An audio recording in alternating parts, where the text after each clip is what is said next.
Yo, what's up guys? So, dito tayo ngayon sa Baknotan and time na para patinuin si small body.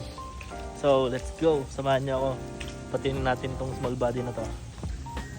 Yan guys. So, nag-decide ako na gusto ko ma-refresh kahit yung head lang niya ng small body na to para wala tayong problema sa daan.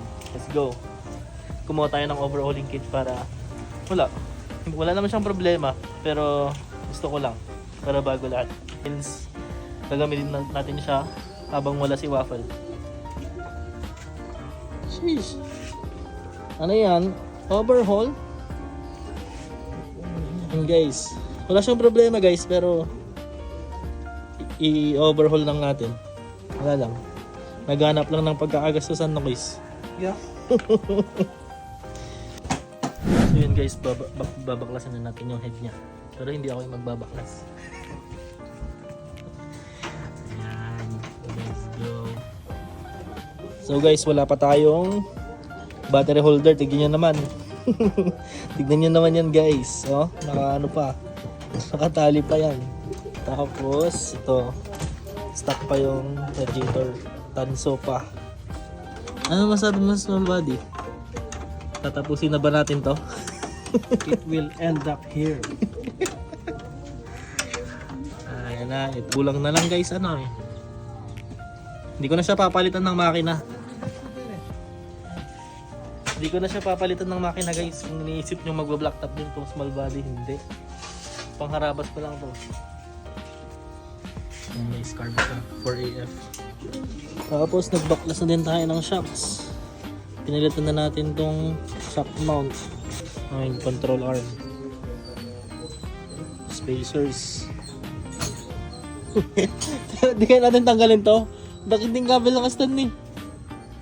Ano? Normal lang. So, tignan nyo to guys. Ang ginawa ko sa interior ng small body. Nilagay ko yung corduroy na seat covers. Tapos nilagay ko yung half seat headrest. OEM look. Wow, OEM look. Yung ina niyan. Yan guys. Ito siya. Makikita nyo. Naka-live-in steering wheel. Stock, all stock, all stock.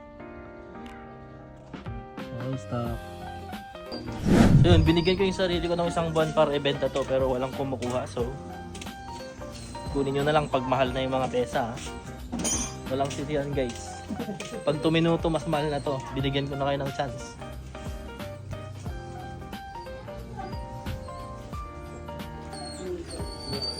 So kung makikita nyo guys, binabenta ko yung small body last time pero nakapag-decide ako na kailangan ko din pala to sa mga susunod na buwan kasi si Waffle is magpapa-repaint na ako. So yun, kailangan natin na gagamitin. Hindi tayo pwedeng wala ng kotse guys.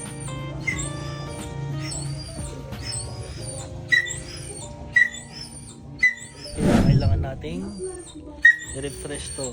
Kasi medyo masira na ako. Ano yun, tunog-tunog eh. So, pero wala naman problema. Pero kailangan